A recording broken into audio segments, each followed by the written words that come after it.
The Menendez brothers, a couple of spoiled brats who were willing to kill their own parents for the inheritance, or a pair of abused boys who saw no other outcome to their living hell than killing their way out of horrendous, inhumane abuse. I've got to tell you, I was on the spoiled evil kid train for years, but then I looked into it, and now I'm not so sure anymore.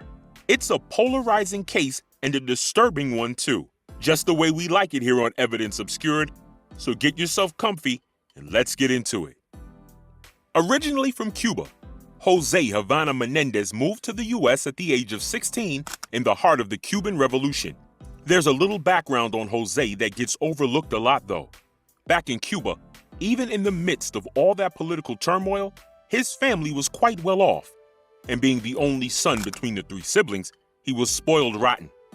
His father was a successful football player, and his mother swam professionally, representing Cuba on many occasions. Neighbors recall that Jose was a real little brat and a total bully. When the revolution broke out, his parents sent only their son to America, not the two sisters. They pooled all of their resources behind getting the male heir to safety and to give him access to the proper schools. Turns out, Jose wasn't just a spoiled boy, at least he was ambitious too. I give him that much.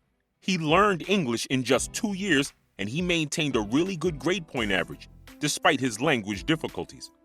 And he swam like lightning. His swimming prowess earned him a scholarship to study accounting, and that's where he met Mary Louise "Kitty" Anderson. They got married after college. Jose began working in the financial sector, and Kitty soon quit her teaching job to raise the couple's 2 sons, Jose Lyle, who went by his middle name, born in '68, and Erik Galen, born 2 years later. By now, the family had moved to New Jersey and the boys were going to exclusive private schools and living a pretty affluent life. Jose was considered brilliant at what he did. So brilliant that he was made company president at the age of just 35. He went on to take up struggling record labels and turn these failing enterprises into thriving businesses again. He worked with Duran Duran, Eurythmics, Menudo, and even O.J. Simpson. In '86, after a little spat with his business partners, Jose picks up his wife and kids and moves to Los Angeles. There, he picked up another failed company, this time in the movie industry, and turned it into one of the most successful distributors of action movies in the city, practically overnight. The reason I tell you all of this is to give you an idea of what kind of guy Jose was. He was driven, cutthroat, and tireless in his pursuit of success. Yes, he was absolutely outstanding at his job, but at what cost? Jose was cold, calculated, and utterly focused on the job at hand. That is just the reality of the kind of person you need to be in these big executive roles where you're working with a lot of risk and when tough decisions need to be made. He was a hero in the industry, but a rather strict and distant parent. The brothers, on the other hand, might have not had the most attentive father, but their father did give them a picturesque upbringing. Beverly Hills mansion, $36 million net worth, several properties, and the best education money could buy. Lyle attended Princeton University, and Erik was finishing up high school in Beverly Hills. Perfect life, perfect family, and perfect sons, right? Maybe not. Both Lyle and Erik were troublesome kids. In '86, they committed a slew of burglaries that equated to more than $100,000 worth of stolen material. They literally just decided one day that they were bored and started robbing houses in the neighborhood for funsies. Lyle trashed his dorm room at Princeton, overflowed the bathroom, and got put on probation for failing almost every one of his classes. Then he got suspended for cheating and was just generally a pain in everyone's butt. Erik was doing a little better. He was a pretty average student, but he was a very good tennis player. At one point, he ranked 44th in the whole of the USA in his age group. Despite all of their hijinks, the Menendez family were close, according to family friends at least. The boys and their parents spoke on the phone every day, and every night they sat down for dinner together. A very unusual thing for people of their financial stature. When Kitty could have been at the country club or out shopping, and Jose could have attended some business meeting or another. They'd instead go boating together as a family. They especially liked to fish for sharks. This is the outside view of the family at least. But as we'll soon find out, Lyle and Erik had a much different take on what their lives were like than the outside world perceived it to be. Perfect family or not, on Sunday, the 20th of August, 1989, Jose and Kitty were getting settled for a lazy afternoon. They'd put on James Bond, The Spy Who Loved Me, and got comfy in their personal theater, while Lyle and Erik went out to watch the new Batman movie at the cinema. A neighbor heard what he thought were fireworks around that time and thought nothing of it. An hour or so later, 911 got a call from the brothers. They said that they'd been at the cinema, and when they got home, they found their parents shot to death in the home cinema. The boys were understandably hysterically crying when police arrived to find an incredibly violent scene. Jose had been shot 6 times. The final shot was to his head, practically decapitating him. Kitty had been shot but survived the initial attempt on her life and started crawling toward the door. Remarkably, she got most of the way there despite her many wounds, but the killer came back and shot her a few more times. Kitty was shot a total of 10 times before she died from the round that went into her cheek. Overkill and savage were words used by investigators later. It's not just that the murders were terribly violent, it was where it happened that shot this story into the stratosphere the moment news stations got wind of it. Never had something like this happened in this kind of neighborhood, especially not a big-time music magnet, and the fact that the couple's 2 sons, aged just 18 and 21, were fortunate enough to find them. Oh my goodness, what a terrible tragedy. And when I say the boys were putting up a show, I meant it. The 911 call was nearly unintelligible.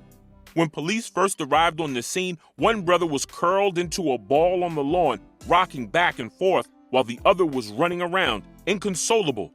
Snot, tears, walls of grief, the whole dramatic shebang. Police decided to interview them the next day after they'd calmed down from an understandably traumatizing ordeal. The initial search by police revealed that there were no shotguns or spent shell casings at the scene, nor were there any unfamiliar prints to be found on any surfaces. The killer had come prepared, taken the time to clean up, and whoever this was had only come in to kill Kitty and Jose. This was personal, no question about that.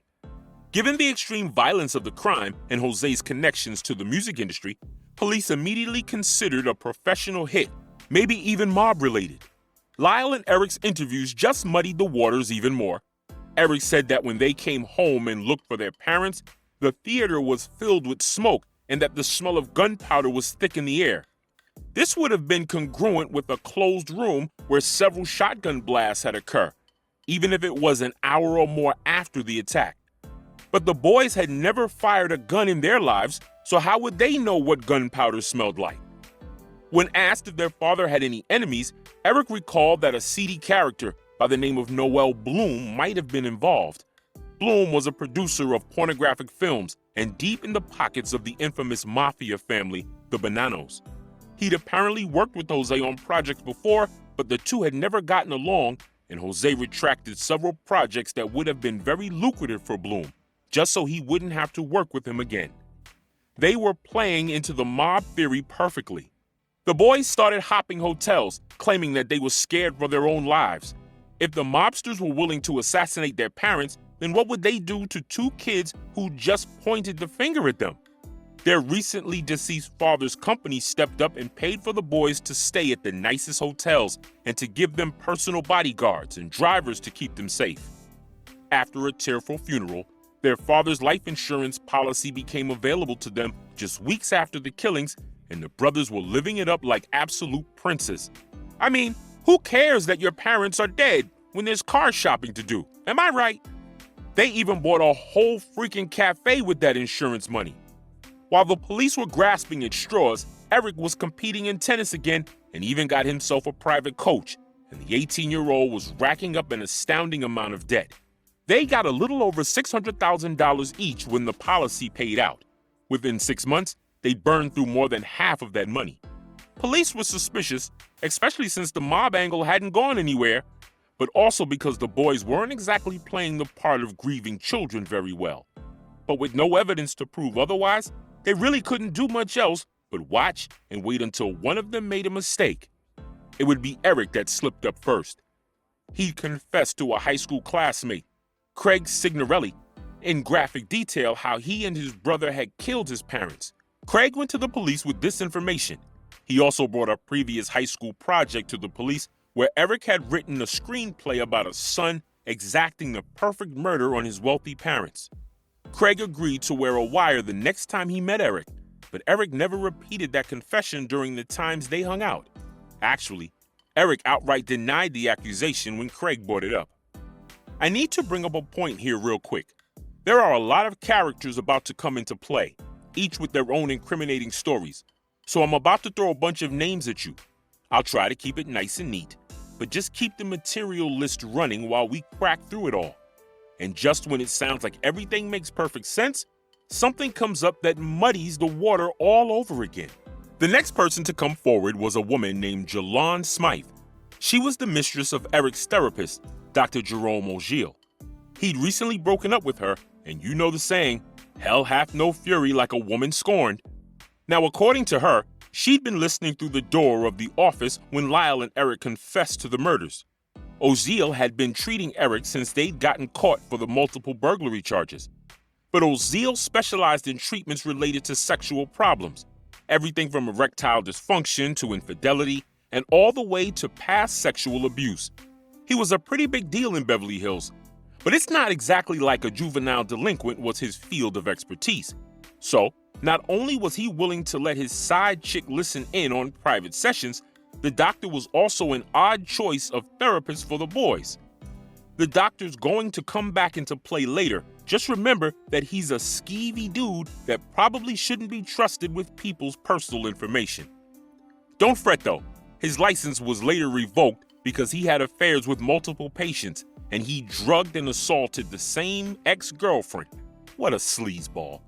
Smythe went on to say that Ogiel recorded all of their sessions and that they laid out their plan to kill him, including how they stole a friend's ID to purchase the shotguns that they were going to use, and they went into graphic detail about how the murders played out. They brought Ogiel in, and he admitted that Erik did indeed confess to the murders, but that he had no official record of it. Convenient, since Ogiel recorded all of their sessions. Only on this day, Erik had insisted they go for a walk for their session. 1 minute, he's telling his therapist that he's thinking of writing a book about their ordeal, and the next, Erik says that he and his brother killed their parents. Why? Because according to Erik, Jose was controlling to the point that he was obsessive about every aspect of their lives. And Kitty had to die too because she wouldn't be able to live without her husband and the knowledge that her own sons killed their father. Ogiel then continues their sessions for weeks, inviting Lyle in on them. According to Ogiel's statement, the boys confessed on multiple tapes about what they'd done, and he'd kept quiet about it because he was afraid that they'd kill him, but he was totally cool about discussing it with his mistress. Really, I'm not buying it. And it took a search order for police to get their hands on those tapes because Ogiel wouldn't hand it over willingly. This guy makes my skin crawl, man. In March 1990, police arrested Lyle. Erik was in Israel playing tennis when he heard about the arrest because the tabloids just about exploded when the news broke. Erik notified police of his whereabouts, gave them the times of departure and landing for his return, and he met them at the airport, where they arrested him minutes after he landed. Now here's where things get really dark.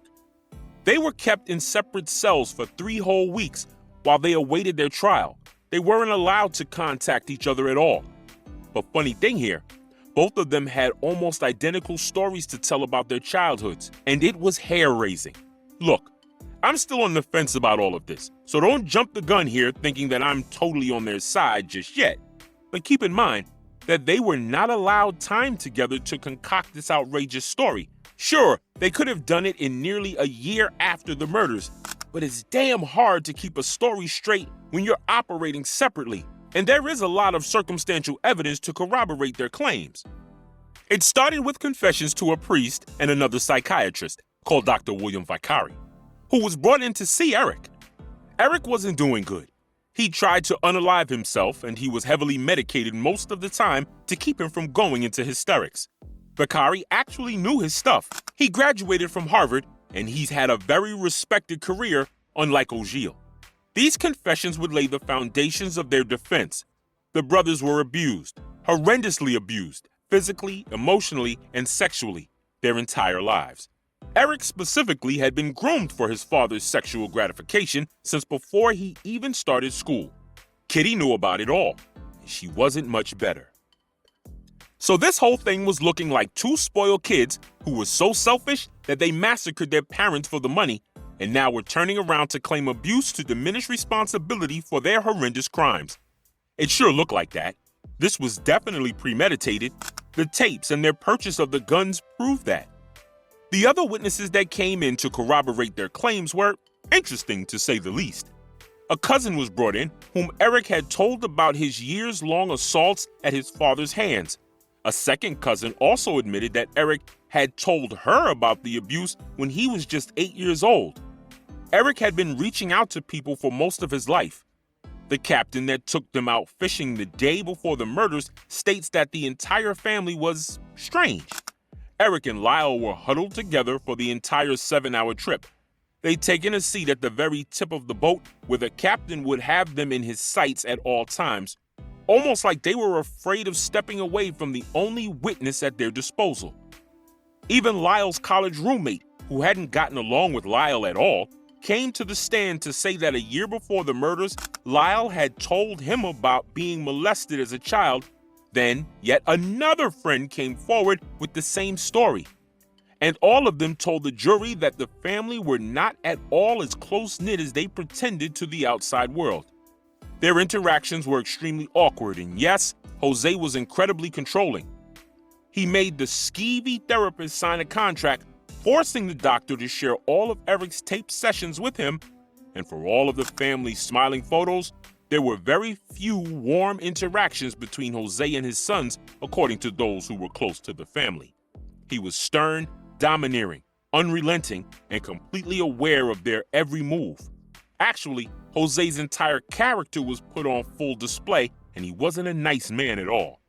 He had multiple affairs, doctored his financial records, and no one at his various companies were willing to testify in defense of his character.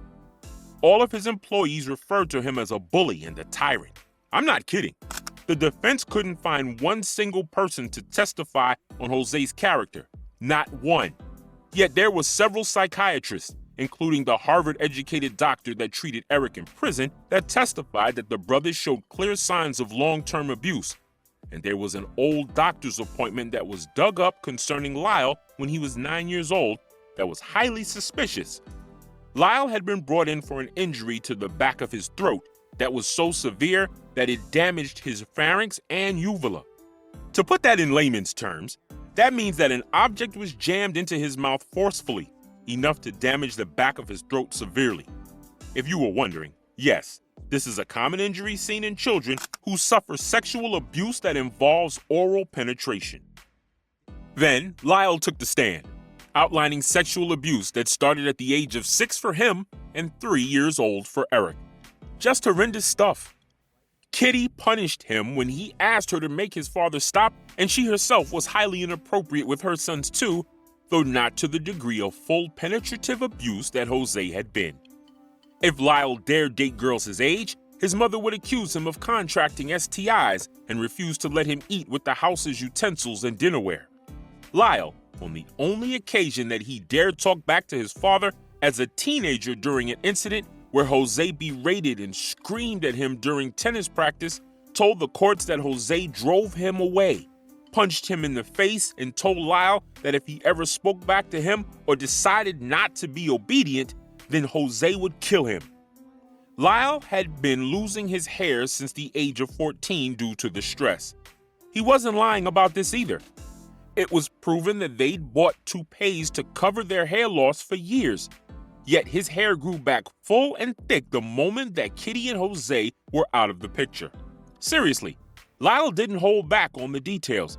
It's a terrible testimony to listen to. The whole ordeal came to a head 4 days before the murder. A fight that resulted in Kitty ripping Lyle's toupee off his head, and after this embarrassing fight, Erik told Lyle that their father had been assaulting him to a much greater degree than Lyle ever realized. Lyle, beside himself with fury, confronted his father, telling him firmly that this was all going to stop. But Jose told him that if either of them dared contradict him or if they ever spoke a word about what was going on, he killed them both. Now you see the problem with this whole 3-month trial? You had only confessions on a questionable therapist's illegal tapes, admitting only to the murders and planning of those murders. You had a whole lot of people talking about past confessions from Lyle and Erik's long-term abuse and Jose's deplorable, tyrannical character, but no actual physical evidence to prove that Jose had actually done these terrible things to his son. The weapons weren't even found. So no, I wouldn't exactly call this case a slam dunk, not by any stretch of the word. It was salacious, scandalous, and utterly outrageous, oh yes, but it was all based on circumstantial evidence and the words of others.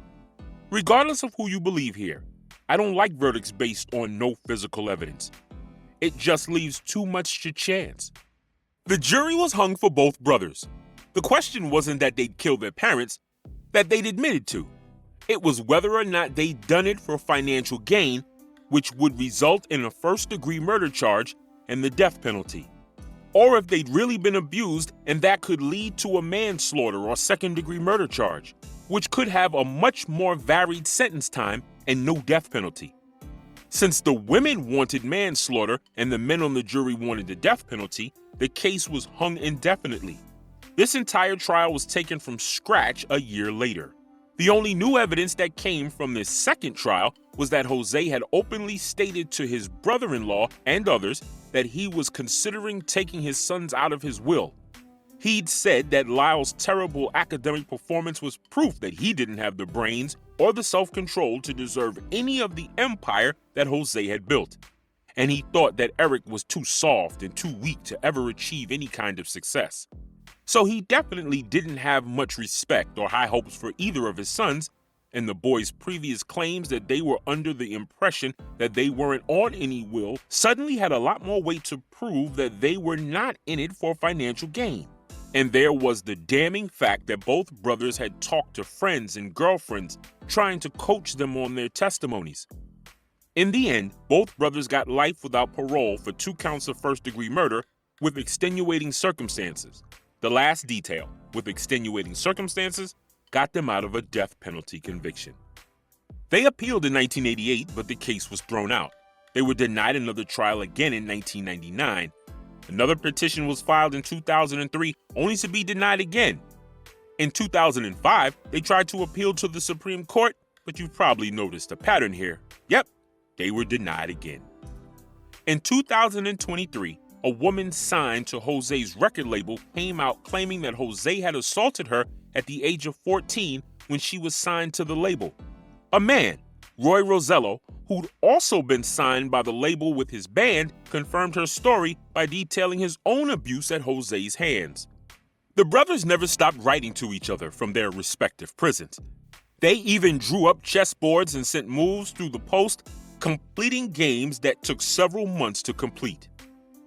Lyle even got married in 1996 in a jailhouse wedding attended by a few family members that still to this day believe that the brothers acted in fear and conviction that their father was going to kill them eventually. The couple divorced in 2001 after it came out that Lyle had been having an affair with another woman via letters. Apparently, this affair was serious enough that Lyle ended up marrying that woman in 2003. Erik also tied the knot from jail. In 1999, they said their I do's and improvised a wedding cake with a Twinkie that Erik bought from the commissary. I have so many questions about how this getting married and dating through letters is supposed to work, but hey, everyone deserves love, right? In 2018, Lyle was moved to the same prison that Erik was housed in. The brothers fell into each other's arms when they were reunited.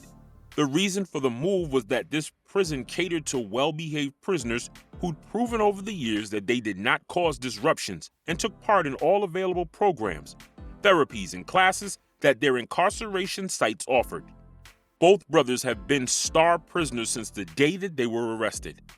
Lyle graduated with a degree in sociology. He created a support group for prisoners who'd suffered sexual abuse, and he and Erik write to dozens of victims that reach out to them to offer support. They've advocated to plant more greenery on prison grounds and for murals to be painted on the walls. They made serious moves to help prisoners with PTSD and autism get therapy and service dogs. So they're trying to do some good with their time at least. In 2023, there was a bombshell revelation. A letter Erik had written to a cousin 8 months before the murders was unearthed. It was buried in a storage unit and the family found it while cleaning it out. In this letter, Erik talks about how afraid he is, that he doesn't know how long he can handle any more of his father's abuse, and he makes it clear that since Lyle left for college, the abuse has escalated drastically. Now, we have 2 new witnesses within the family that came with physical evidence, and we have 2 individuals that claim that Jose drugged and assaulted them as teenagers. 24 of their family members, aunts, uncles, and cousins have put forth statements that they believe the brothers, and they wrote damning character reviews on Jose and shining praises for Erik and Lyle. And all of this came out years after the trials, with no one having anything to gain from such claims. This changes everything. Oh, we know that the brothers killed their parents, but the reasons behind the slayings completely changes the charges and their futures. The case was reviewed again, thanks in part to Kim Kardashian, who put her support behind the brothers for a retrial based on this new evidence. I know, hearing the Kardashian name in the middle of all of this blew my mind too. But hey, I can't raise my eyebrow at her involvement. It definitely got the ball rolling again. They were resentenced in January 2025. The charges didn't exactly change, but since both of them were under the age of 26 at the time of the murders, the lifelong sentence was taken off the table. Both now have 50 years to life, meaning that they are eligible for parole now. Both were denied parole on their first attempt and won't be up for a hearing until 2028. Lyle was found with a cell phone on him, but the reason for Erik's denial is a little vague. Here's the thing. I agree with this last ruling. Those who believe that they were victims will want my head for saying such a thing, and those who believe they're guilty will want the same.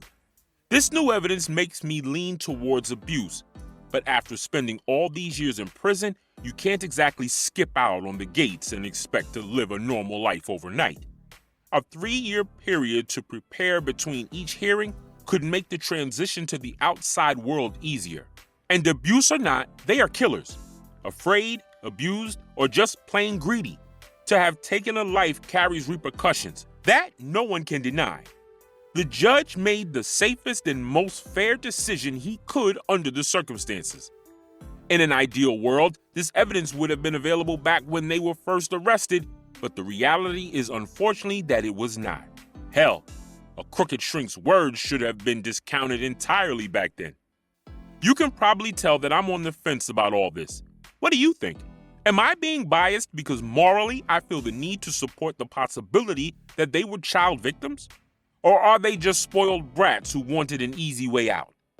I'll leave that over to you to decide because I've been seesawing on their guilt for days now. And leave a like and a sub while you're at it. Here at Evidence Obscured, the answers aren't always tied in a neat little bow, but they sure make you think, don't they? See you next time, people. Cheers.